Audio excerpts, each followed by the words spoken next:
నమస్తే, welcome to our channel. నేను మీ శాలిని. కూటమి ప్రభుత్వం వచ్చి 2 సంవత్సరాలు అవుతున్న నేపథ్యంలో ఆ రాష్ట్రం అభివృద్ధి కావచ్చు, పరిపాలన కావచ్చు, పెట్టుబడులు కావచ్చు అన్ని నెరవేర్చుకుంటూ చక్కగా ముందుకెళ్తుంది, అందరికీ తెలిసిందే.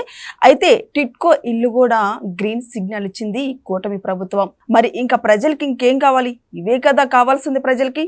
మరి దీని మీద పూర్తిగా విశ్లేషించడానికి మనతో స్టూడియోలో ఉన్నారు ప్రముఖ రాజకీయ సామాజిక విశ్లేషకులు అడుసుమల శ్రీనివాస్ గారు ఉన్నారు. వారిని విషయాలను తెలుసుకునే ప్రయత్నం చేద్దాం. నమస్కారం సార్. నమస్కారం అండి. సార్, కూటమి ప్రభుత్వం ఇప్పుడు పేద ప్రజలకి కావచ్చు, ముఖ్యంగా బలంగా ముందుకెళ్తున్న నేపథ్యంలో టిట్కో ఇల్లు కూడా గ్రీన్ సిగ్నల్ ఇచ్చింది. మరి మీరు దీని గురించి ప్రజలకు ఏం చెప్తారు సార్? మనం ప్రజలకు చెప్పేది ఏముంటుందండి, అది కాదు. ఏం జరిగిందంటే 14-19 మధ్య కేంద్రంలో వెంకయ్యనాయుడు గారు మంత్రిగా ఉన్నప్పుడు కేంద్ర ప్రభుత్వం టిట్కో ఇళ్ళు దేశవ్యాప్తంగా శాంక్షన్ చేశారు. అప్పుడు ఆంధ్రప్రదేశ్ అవకాశాన్ని అందిపుచ్చుకుని దేశం మొత్తం మీద అన్ని రాష్ట్రాల కంటే ఎక్కువగా మన రాష్ట్రం సాధించి దాదాపు 22 లక్షల ఇళ్ళు. అందులో కేంద్ర ప్రభుత్వము రాష్ట్ర ప్రభుత్వము కంట్రిబ్యూషన్ తోటి ఇళ్ళు లేని నిరుపేదలకి వారికి కూడా అవకాశం వచ్చేలాగా వాళ్ళు కూడా కొంత పార్టిసిపేషన్ తోటి ఇళ్ళు ఏర్పాటు చేశారు. సొంత ఇంటి కళ నెరవేరేలాగా స్వల్ప ఖర్చుతోటి, నీకు స్థలం ఉందనుకో, నువ్వు ఇల్లు కట్టుకుంటే డబ్బు ఇచ్చేవారు. అది లోను, ఆ లోను ప్రభుత్వం కడుతుంది. ఇది దీని లెక్క. కొంత డబ్బు మీద ఉంటుంది. మీ స్థలం ఉన్న చోట మీరు ఇల్లు కట్టుకుంటారు, ఆ లోన్ వస్తుంది. ఆ సబ్సిడీ ఏమైతే ఉందో అది ప్రభుత్వం కట్టుకుంటుంది. ఇది దాని ప్రకారం చాలా వరకు సక్సెస్ అయింది. అప్పుడే ఒక 5 లక్షలు ఇల్లు ఇచ్చేశారు కట్టేసి. 14-19 మధ్య 2017లోను 19 ఫిబ్రవరిలోను గృహప్రవేశాలు జరిగినాయి. 22 లక్షల ఇల్లు కదా, వివిధ దశల్లో ఉన్నాయి. అంటే కొన్ని గ్రౌండ్ అయ్యి, కొన్ని ఏమో సగం 3 అంతులు, కొన్ని రెడీ టు ఆక్యుపై ఉండి, కొన్ని ఏమో గృహప్రవేశాలు అయిపోయి. వాటికి మౌలిక వసతులు అవి కల్పించాలి. ఇక్కడ ఏం జరిగిందంటే ఆ ప్రభుత్వం ఏదో ఇచ్చామో తెచ్చామో చేసామో అన్నట్టు కాకుండా కొంచెం ఎక్కువ బాధ్యత తీసుకున్నారు. వాళ్ళే నాణ్యమైన నిర్మాణ లోపాలు లేకుండా మధ్యతరగతి, దిగువ మధ్యతరగతి, బడుగు బలహీన వర్గాలకి, నిరుపేదలకి వాళ్ళు కూడా ఒక గేటెడ్ కమ్యూనిటీ, మిగతా సమాజంలో అపార్ట్మెంట్లు ఎలా ఎలాగ ఉన్నాయో కమ్యూనిటీలు, ఎమ్యూనిటీస్ అవన్నీ ఎలా ఉన్నాయో అలా చేయాలన్న ఉద్దేశంతో వాళ్ళు నిర్మాణం సాగించారు. కొంత ఎక్కువే ఉంటుంది ధర. చాలా నీట్గా, తక్కువ స్థలమైనా సరే చాలా సౌకర్యవంతంగా అన్ని రకాల వెసులుబాట్లతో పార్కులు, దేవాలయాలు, ఆట స్థలాలు ఇవన్నిటితో అది జగన్మోహన్ రెడ్డి 19లో వచ్చాడు.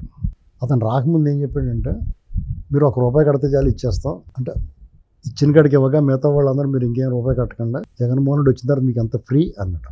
లైళ్ళు కొద్దిగా ఆశపడి ఉండొచ్చు. అతను వచ్చిన తర్వాత మొత్తానికి ఎత్తేసాడు జెండా. ఆయన అలాగ ఆపేసాడు.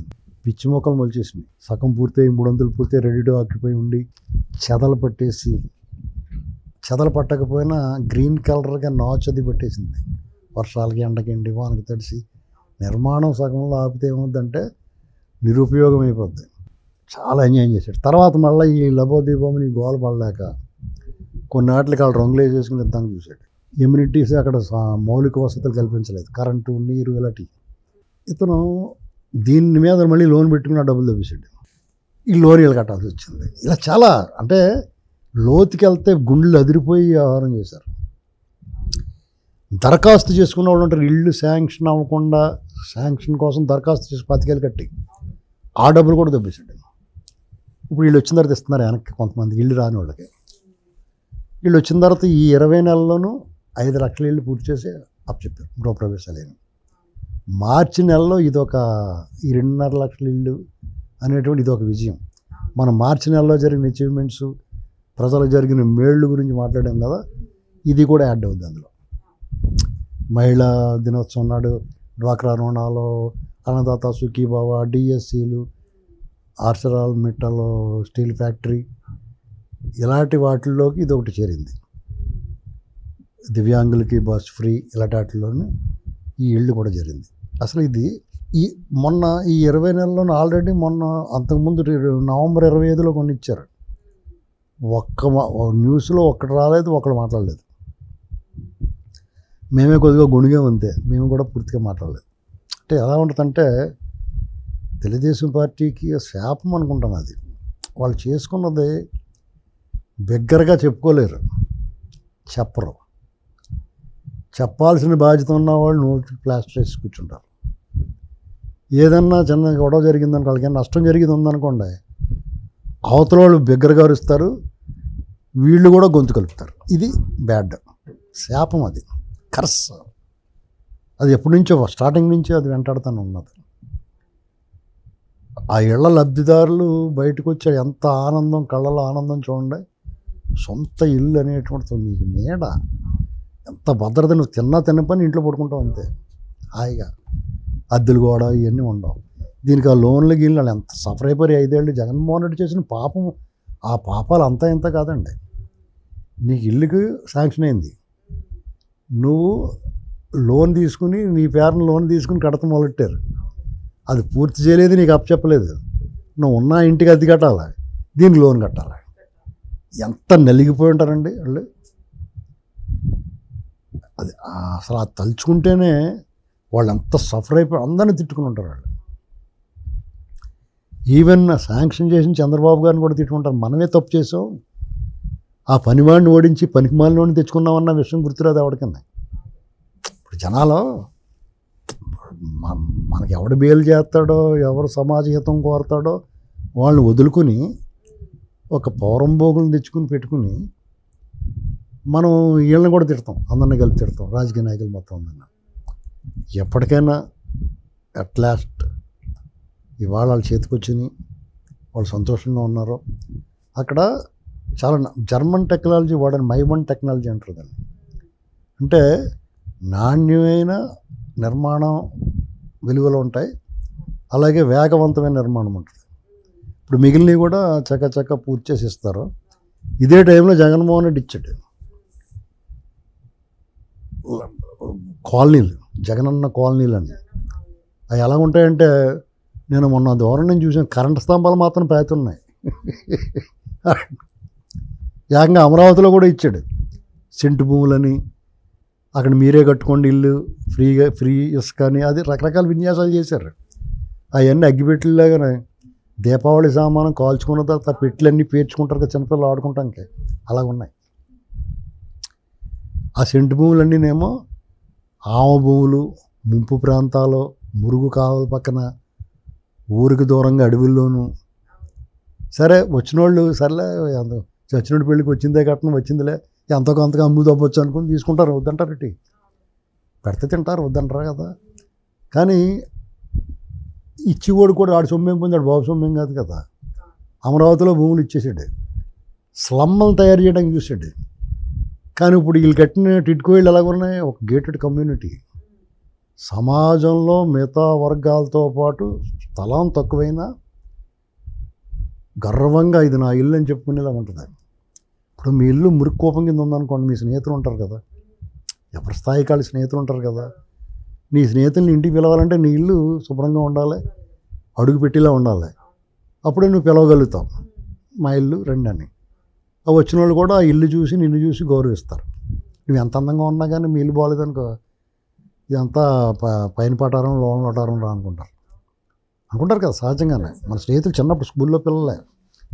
అలాంటిది ఇప్పుడు ఎవరైనా సరే మా ఇల్లు అని చెప్పుకోగలుగుతాడు. దాన్ని చంద్రబాబు నాయుడు గారు, ఈ కూటమి ప్రభుత్వం వాళ్ళకి సైలెంట్గా చెప్పింది చేస్తామన్నటువంటి దాన్ని చాలా సైలెంట్గా చేసుకుంటూ వచ్చారు. మనకు ఫలితాలే కనపడుతున్నాయి, వాళ్ళు చేసిన వర్క్ కనపడలేదు చాలా విషయాల్లో. ఈ 20 నెలల్లో 21 నెలల్లో వీళ్ళ పరిపాలనలో క్షారాజకీయాలు కానీ సైలెంట్గా ఎవరేం మాట్లాడినా తలంచుకుని పోయారు. ఓ రకంగా చెప్పాలంటే మరీ పేటరేకిపోయిన నుండి తీసుకెళ్ళి అరెస్ట్ చేయరు, కానీ మిగతా విషయాల్లో అనుకోవడానికి పోతా అన్నట్టుగా వాళ్ళు పనులు చేసుకున్నారు. పవన్ కళ్యాణ్ గారైనా, లేకపోతే అమరావతి విషయంలో తీర్మానాలైనా, వాళ్ళ ప్రసంగాలైనా ఎవరిని రెచ్చగొట్టే విధంగా కాకుండా ఒక రకంగా వీళ్ళే తిట్లు తింటా, తిరుగులేని అధికారం చేతుల్లో ఉండి కూడా కౌన్సిల్లో వాళ్ళు ఎగిరెగిరి పడుతున్నారు. యాక్చువల్గా వాళ్ళు ఇష్టం మాట్లాడుతున్నారు.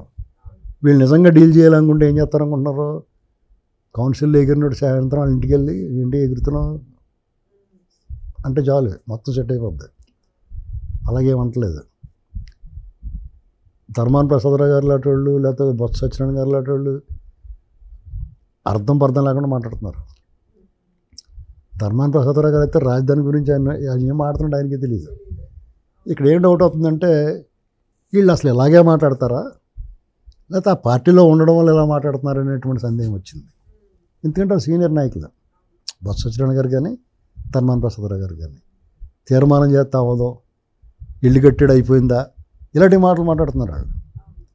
ధర్మాన ప్రసాదరావు గారు అయితే ప్రజలను ఎంత చులకనగా చూస్తున్నాడంటే మీటింగ్ అయిపోయే వరకు భోజనాలు పెట్టరు, మీరు ఈ లోపల వెళ్ళారంటే మొద్దు కూడా పెట్టరు మీకు అన్నీ, చాలా నీచంగా మాట్లాడారు. ప్రజలు ఆలోచించుకోవాల్సింది ఏంటంటే మనం ఎప్పుడూ కూడా కోరి దరిద్రాన్ని తెచ్చుకోకూడదు. రోడ్డు మీద వెళ్తున్నప్పుడు పెంట, ముళ్ళు, మంత్రించిన నిమ్మకాయలు అవి ఉంటాయి కదా, వాటిని తొక్కకుండా జాగ్రత్తగా చూసుకుని వెళ్తాం కదా. రోడ్డు కట్టంగా నీళ్లు పోతూ ఉంటారు, కీడు నీళ్లు, అవన్నీ దాటకుండా వెళ్తూ ఉంటాం కదా. అలాగే వీళ్ళని తప్పించుకుని వెళ్ళాలి, వీళ్ళని రాకుండా చూసుకోవాలి. ప్రజల ముందున్న ఒకే ఒక మార్గం ఏంటంటే మన దేశంలో దర్యాప్తు సంస్థలు వ్యవస్థలో పనిచేస్తున్న తీరు అధ్వాన్నంగా ఉంది కాబట్టి వాళ్ళు ఏదో చేస్తారో అని అనుకోకూడదు. ఇది కలియుగం కాబట్టి వాడి పాపాన్ని వాడే పోతాడని మనం కూడా వదిలిపెట్టకూడదు. మన వంతు బాధ్యతగా మనం ఏం చేయాలంటే వాళ్ళు నిర్ణయాధికారం లేని పరిస్థితుల్లో పెట్టాలని, అంటే వాళ్ళ అధికారానికి ఆమడ దూరంలో పెట్టాలి. ఇది మన చేతిలో ఉంది, ఖచ్చితంగా మన చేతిలో ఉన్నదని మనం చేయాలి. అంటే ఈ మూర్ఖ శిఖామణులకి, సమాజ సంఘ వ్యతిరేకులకి, రాజ్యాధికారానికి దూరం చేయాలి, అంతే. సరే, రేపు అమరావతి ఇంకా 2 సంవత్సరాల్లో పూర్తవుతుందని బాబు గారు మొన్న కూడా సభలో చెప్పడం జరిగింది.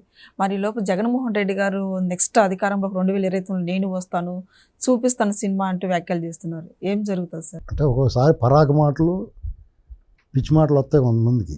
ఏం చేయాలో తెలియనప్పుడు మాట్లాడతాం. కృష్ణనగర్ కార్నర్లో కూర్చుని ఉంటాడు ఒక అతను, ఒకనాడు వైభవం గురించి మాట్లాడితే వీళ్ళందరినీ తిడుతూ ఉంటాడు. అలాంటి అతను ఉన్నా, ఎందుకంటే అతనికి ఒక రకమైన దిగ్భ్రాంతి, షాక్ తగిలింది. ఇప్పుడు ఏదో పాత సినిమాలో తలకు దెబ్బ తగిలినప్పుడు అన్నీ మర్చిపోయి ఏం మాట్లాడుతుంటే తెలియదు, మళ్ళీ నెత్తిమీద టపాలమని కొట్టేదాకా మళ్ళీ మాట రాదు సరే మాట. అలాగే అతనికి ఇంకా పని జరగదు. అతను మళ్ళీ అధికారంలో మొత్తంగా ఇంత సెట్ అవ్వడు, అతను అధికారంలో రాడు. పవన్ కళ్యాణ్ గారు గంటాబాయి అని చెప్తున్నారు రానివ్వనని. టీడీపీ జనసేన కలిసి ఉన్నంతకాలం అతను రాలేవని అతనికి కూడా తెలుసు. అందుకనే అతను వీళ్ళని ఎడగొడతాను చూస్తున్నాడు. అందుకనే పవన్ కళ్యాణ్ గురించి చెప్తున్నాడు, నీ ఆశలు అడిగే ఆశలు రా బాబు, అది జరగనేమని చెప్తున్నాడు. ప్రజలు డిసైడ్ అయిన తర్వాత ఎవరు ఏమనుకున్నా కానీ, ఎవరు ఉన్నా లేకపోయినా, ఎవరు కలిసి ఉన్నా లేకపోయినా, విడిపోయినా, ఏం జరిగినా కానీ జగన్మోహన్ రెడ్డి మాత్రం రాడు, అది మాత్రం ఖాయం. ప్రజలు డిసైడ్ అయిపోయారు. అంచేత అతని మాటలన్నీ కూడా ఆ కేడర్ను ఉత్సాహపరచడానికి, ఎన్ని చేయడానికే తప్ప ప్రజలకి ఎంత ప్రశాంతంగా ఉన్నా రాయిగా ఒక్కో పని పూర్తవుతుంది. ఈ ఒక్క మార్చి నెలలోనే అనేక అద్భుతాలు జరిగినాయి. ఇలాంటి ప్రతి నెల ఎదురు జరుగుతూ ఉంటారు ఇప్పటి నుంచి. కాబట్టి జగన్మోహన్ని 29 వరకు గుర్తుపెట్టుకుంటారు. ఎందుకంటే అతని దగ్గర ఉన్న డబ్బులన్నీ ఖర్చు పెట్టి ఎలక్షన్ గట్రా తిరుగుతాడు.